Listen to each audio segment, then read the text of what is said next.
Hello tout le monde et bienvenue dans ce nouvel épisode de podcast. Aujourd'hui, j'ai envie de vous parler d'un sujet qu'on n'a pas encore assez abordé sur ce podcast hyper sensible et hyper sereine et qui est pourtant ultra présent chez mes coachés, ultra présent chez les femmes, mais c'est aussi quelque chose que je retrouve quand j'accompagne des hommes, mais du coup, ils sont dans la situation inverse. Bon.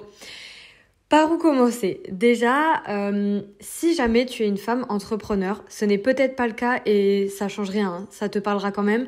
Mais si tu es une femme entrepreneur, il y a encore plus de chances que tu te retrouves dans ce que je dis. Pourquoi ? Parce que tu crées ton entreprise, tu prends tes décisions, tu as dû être indépendante, faire les choses toute seule, parfois compter que sur toi-même. En général, quand tu as créé ton entreprise, t'as pas forcément été soutenue. Bref, donc tu développes une énergie très masculine, on va dire, où tu es dans l'action, tu prends les décisions, etc. Et ça peut se retrouver dans ton couple après. Sauf que toi, en général, ce que tu veux, c'est plutôt kiffer, te laisser porter, être avec un mec. Là, je parle dans le cas hétéro, mais ça s'applique aussi entre deux femmes et deux hommes. Hein, c'est juste une question d'énergie. Mais voilà, tu as envie de pouvoir te reposer sur l'autre et de pouvoir vibrer, etc. Et en fait, je me suis rendu compte de quelque chose qui est ultra présent. C'est que les femmes, en tout cas celles que je rencontre, ne supportent pas le fait qu'un mec ne sache pas ce qu'il veut, qu'il soit indécis, qu'il ait l'air indécis ou qu'il lui laisse le choix. Alors ça, je mets une nuance parce que non, quand même, faut quand même avoir notre avis, mais ce que je veux dire pour faire certaines choses, mais ce que je veux dire par là, c'est qu'il laisse décider. Typiquement, quelque chose qui énerve beaucoup mes coachés et qui a été, moi, un sujet d'engueulade ultra fréquent, c'est ce truc où moi-même, j'ai envie de partir en vacances et où c'est moi qui vais proposer les vacances, c'est moi qui vais choisir le logement. Bref, tout ce qui est lié à la charge mentale, en fait, aujourd'hui. D'ailleurs, c'est ce que les femmes supportent pas, qu'au final, elles ont pas le choix de prendre, en général, quand elles ont des enfants, parce que il faut bien que quelqu'un s'en occupe. Là, je fais très cliché, hein, mais je dis vraiment ce qui se passe souvent. Et en fait, je me rends compte avec cette histoire que les femmes portent souvent beaucoup les décisions et parfois même ne laissent pas l'homme les prendre. C'est-à-dire qu'elles-mêmes, alors que c'est pas ce qu'elles veulent, vont tout décider, vont vouloir tout contrôler, vont vouloir tout faire, vont prendre une charge qu'on leur a même pas demandé et vont se retrouver avec l'impression d'être la mère de leur partenaire ou d'être... je sais pas quoi, sa mère ou son infirmière, ou voilà, c'est quelque chose que je lis beaucoup. Et je me suis rendu compte que dans ce qui fait vraiment fuir les femmes, et j'ai regardé plein de vidéos YouTube là-dessus, je trouve ça passionnant, c'est comme je vous disais, l'indécision. C'est de voir que l'homme est indécis, qu'il prend pas de décision. Par exemple, typiquement, qui lui demande, vous voyez pour cette histoire de partir en vacances, qui lui demande qu'est-ce que tu veux faire ? Est-ce que tu veux plutôt ça ou ça ? Mais qui n'a jamais fait ses recherches, par exemple.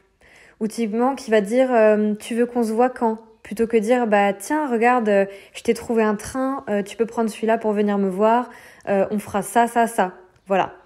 Et je me suis demandé en fait cette semaine, parce que j'ai eu des gros challenges à ce niveau, je me suis dit et qu'est-ce qui fait personnellement que je suis attirée ou que c'est très équilibré avec un homme. Donc, qu'est-ce qui fait qu'en fait, ça fonctionne très bien ou qu'est-ce qui fait que ça fonctionne très bien au début des relations ? Parce qu'après, en général, on vient rajouter nos blessures, nos attitudes toxiques. Bon, bref, vous voyez le délire.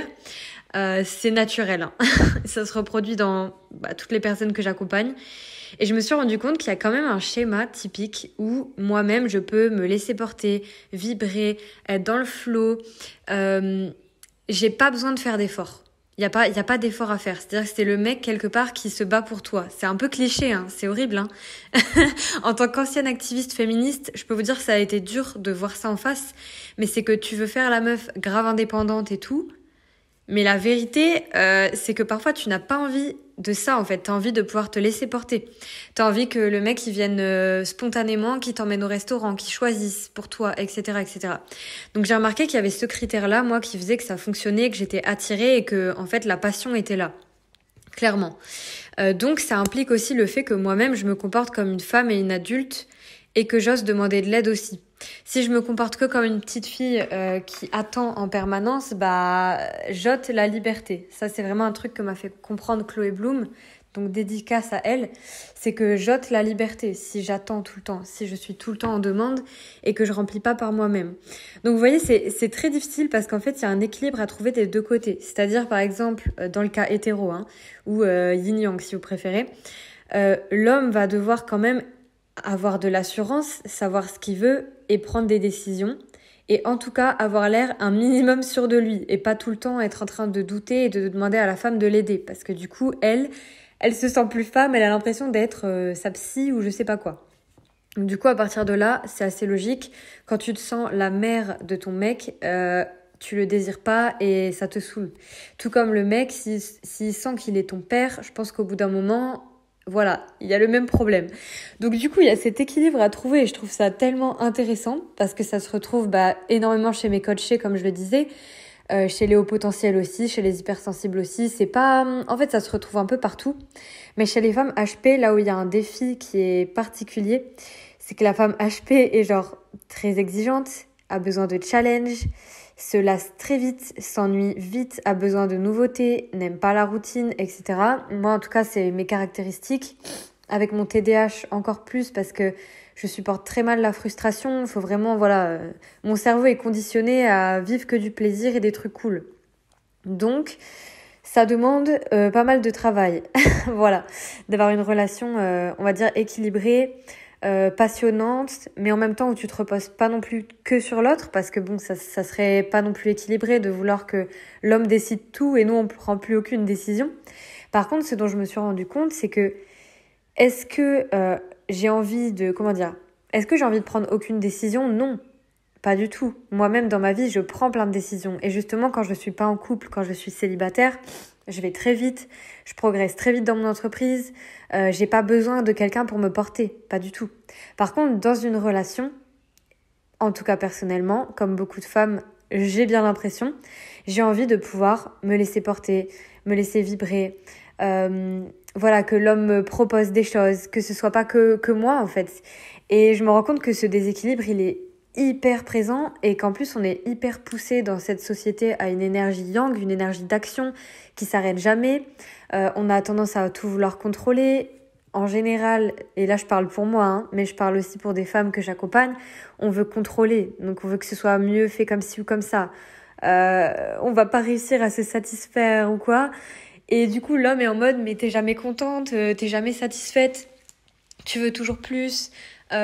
Tu vois pas les efforts que je fais, etc., etc. En fait, on parle pas le même langage. Et c'est pour ça que je vous invite vraiment, la suite à cet épisode, parce que moi, c'est pas mon métier, en tout cas pas encore d'être love coach, mais d'aller voir des vidéos sur la psychologie féminine et masculine, parce que, oh my god. Et ce qui est bizarre, en tout cas moi, en tant qu'ancienne activiste féministe, c'est, tu te dis, mais c'est ultra cliché, quoi. Et ouais, et pourtant, c'est une réalité. Je la constate H24. Typiquement, pourquoi est-ce que moi, ou une autre femme qui, en tout cas, est dans une énergie yin. Bon, on a les deux, on n'est pas yin ou yang ou je sais pas quoi, mais vous voyez, en tout cas, qui a envie de pouvoir se laisser porter, etc., de pouvoir se laisser vibrer, d'admirer son partenaire. Voilà, de pas le voir, comme dirait Margot Klein, dédicace, ça a été très intense ce qu'elle m'a dit. Bref, de pas le voir comme un loser, quoi. En gros, c'est ça, c'est triste, mais voilà. Et pourquoi, en fait, on veut pas voir son partenaire comme quelqu'un d'indécis et comme un loser? J'en suis arrivée à la conclusion que, un de mes besoins, en tout cas personnellement, c'est de me sentir en sécurité et protégée. Donc ça, quand t'es une féministe, moi je m'identifie de moins en moins, je vous avoue, mais quand t'es une féministe, t'es un peu en mode, non, moi j'ai pas besoin de protection, comme je vous disais, j'ai pas besoin d'être dépendante d'un homme, je suis indépendante, je me protège toute seule, etc. Mais dans la réalité, en tout cas pour ma part, j'ai quand même cette envie d'être protégée, de sentir que je suis en sécurité, que voilà, si j'ai un problème, en fait, mon mec, il peut m'aider, mon mec, il peut envoyer chier quelqu'un et qu'il va pas juste rester figé et que c'est moi qui vais devoir me défendre. Et donc, quand t'es avec quelqu'un d'indécis, qui est tout le temps en train de, j'exagère un peu, mais qui est souvent, on va dire, en train de te dire, tiens, qu'est-ce que tu veux? Tiens, est-ce que tu préfères aller là? Et qui, en fait, attends toujours ton avis et ta validation, quelque part inconsciemment, tu peux te dire « Waouh, il a pas l'air assuré ou confiant.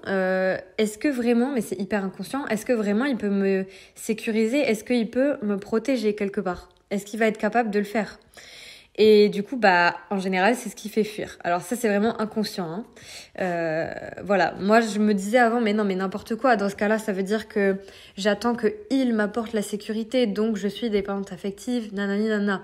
Alors oui, je dois m'apporter ma propre sécurité, mais je le vois franchement de plus en plus dans mes coachings, dans qui je suis, dans mon parcours, dans les femmes autour de moi, les hommes autour de moi. Il y a quand même cette réalité un peu qu'on veut peut-être pas accepter, où très souvent on a envie de se sentir protégé. Et se sentir protégé, ça veut pas dire que quand on te fait chier dans la rue, ton mec il doit aller casser la gueule à quelqu'un d'autre, tu vois. C'est pas forcément ça. Mais c'est au moins agir ou au moins te faire sentir qu'il est là avec toi. Enfin voilà, en tout cas, qu'il ait l'air de pouvoir te défendre. Et quand tu regardes, justement, moi je te parlais de ça au tout début de l'épisode, les hommes qui en tout cas m'ont attirée, avec lesquels il y a eu une attraction assez forte, étaient souvent très yang et moi j'étais très yin, comme je te disais, c'est-à-dire je me laisse porter, je suis dans mon flow, je suis dans ma spontanéité, je suis dans mes émotions, etc. Et lui est plus dans la proposition, l'action, etc.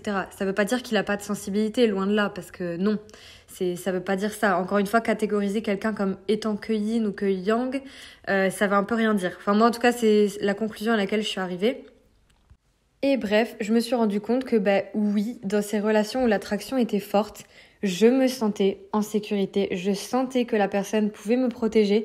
Rien que dans son attitude et sa façon de parler, en fait, tu le sens. Voilà. Et c'est souvent d'ailleurs ce qu'on ressent au tout début d'une relation. C'est juste qu'après, on commence à être dans nos blessures. Donc, par exemple, typiquement, c'est un cliché, hein, c'est pas du tout le temps le cas, mais typiquement la femme qui peut avoir peur d'être abandonnée ou qui va avoir peur d'être trahie et qui va se mettre à être contrôlante, ça c'est un de mes schémas perso qui est dur à déconstruire et que je comprends pourquoi il est là, hein. Ça a évidemment des raisons, c'est des stratégies de défense. Et il y a souvent, mais pas tout le temps, ça peut être l'inverse, comme je vous disais, l'homme qui a une forte blessure de rejet, qui se sent pas à la hauteur, qui se dit mais oh my god, elle est jamais satisfaite, c'est jamais assez, je suis pas à la hauteur, elle va pas me trouver assez bien, et qui en fait commence à se dire est-ce que ce que je fais c'est bien, est-ce que ce que je dis c'est bien, est-ce que nani nana, et en fait il est dans un doute permanent, donc il perd lui-même de sa confiance et son assurance, et en fait c'est un cercle vicieux, parce que du coup, qu'est-ce qui va se passer, comme je vous disais, la femme de l'autre côté va encore être saoulée par cette indécision, va devenir encore plus contrôlante ou fuyante. Ça peut être ça aussi, donc peut se barrer ou avoir envie de le tromper ou voilà, se poser plein de questions.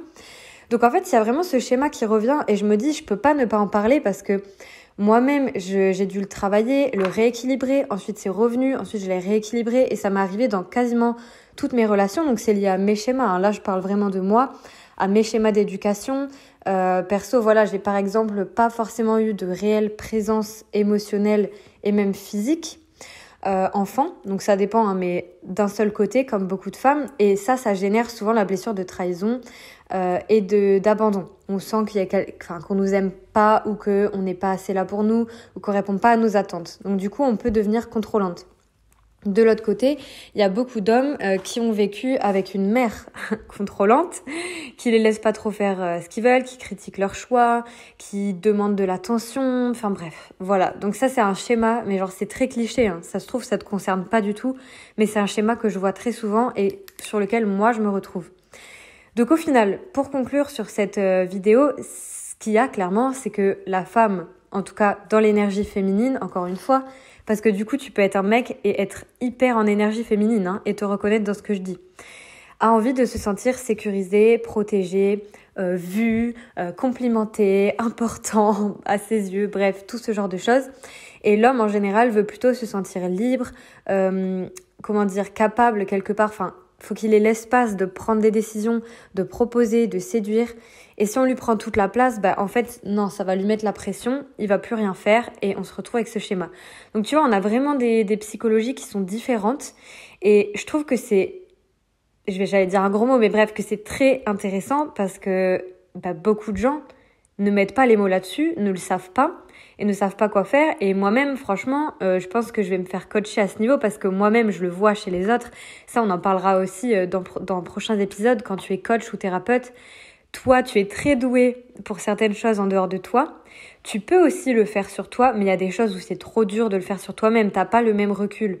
Alors que effectivement, quand j'accompagne des personnes, je vois directement le schéma qui se joue et c'est beaucoup plus facile de les coacher, de les aider à retrouver de l'équilibre en couple. Pour soi-même, c'est une autre affaire. Donc du coup, voilà pourquoi même en story, l'autre jour, je disais qu'il faut se faire coacher toute l'année. Parce qu'au final, quand t'es coaché, t'as tout le temps un avis extérieur et ça te ramène toujours vers ce que tu veux. Parce que bon, notre cerveau aime bien la zone de confort. Donc si ça nous arrange d'être dans une certaine réaction ou blessure parce que voilà, on doit pas trop se remettre en question, on va continuer à faire ça. Donc voilà. Bref, c'était tout pour cet épisode. Franchement, il y a trop de choses à dire sur ce sujet. Même j'ai bien envie de vous faire un atelier en ligne sur ce sujet. Je sais pas encore quoi, mais vraiment qui concernerait le bonheur dans le couple, la dépendance affective aussi, parce que moi je sais que j'ai été vraiment très très très dépendante. Ça s'est calmé, mais du coup, j'ai quand même parfois des petites tendances qui reviennent. Et quand on est dépendant affectif, on a tendance à oublier ses besoins, mettre ses envies de côté, attendre justement que l'autre vienne combler nos attentes. Donc, vous voyez, il y a tout un équilibre à trouver entre oser demander à l'autre de l'aide, oser demander à l'autre, par exemple, de nous rassurer, de nous dire telle ou telle chose pour qu'il puisse nous aider, mais aussi prendre sa propre indépendance, remplir ses besoins, etc., etc. Bref, c'est trop passionnant. Donc voilà, je vous invite vraiment à faire des recherches là-dessus et franchement, faites-moi un retour. Ça peut être en story, en m'identifiant ou dans mes MP sur Instagram si ça vous parle beaucoup cet épisode parce que je suis sûre que je ne suis pas du tout la seule à m'être fait ces réflexions ou à avoir eu des blocages là-dessus, notamment quand il n'y a plus de passion dans le couple ou quand tu commences à t'insupporter, etc. D'ailleurs, on en viendra dans un autre épisode, mais j'ai beaucoup envie de parler du fait d'habiter ensemble ou d'habiter séparément parce que je vois que c'est quand même de sacrés défis. En tout cas, moi, je trouve que c'est de sacrés défis. Quand tu es Verseau en plus, en tout cas, nous, on est 2 Verseaux. C'est très cliché, mais voilà, c'est assez marrant, nés le même jour. Et je trouve que parfois, trouver un milieu entre le quotidien, la routine du quotidien qui fait que tu peux t'engueuler pour rien, plus trouver la passion, plus être équilibré dans ta vie d'entrepreneur. Enfin bref, franchement, c'est un sacré défi. Et encore, je n'ai pas d'enfants. Dans mes coachés, j'en ai qui vivent ça et qui ont des enfants en plus. Alors là, c'est encore autre chose. Donc voilà, si ça te parle, franchement, fais-moi un retour. Je ferai d'autres épisodes là-dessus. Et pareil, si tu as des questions ou des choses à apporter, n'hésite pas. Parce que je pense vraiment qu'un atelier là-dessus, ça pourrait aider beaucoup de monde. Et moi-même, comme je suis en train de le traverser, de le travailler aussi, je suis plus compétente. En général, c'est comme ça que ça se passe pour moi. Parce que quand c'est trop loin derrière moi, j'y arrive plus. J'arrive plus à être connectée aux gens qui ont ce problème. Comme l'hypersensibilité, quand on me dit comment gérer ton hypersensibilité, pour moi, ça veut un peu rien dire. Ce sujet, il est tellement exploré. Enfin, je t'invite à écouter mon podcast. Bref, je te dis vraiment à bientôt et vraiment fais-moi un retour, ça comptera beaucoup et ça m'orientera sur les nouveaux épisodes.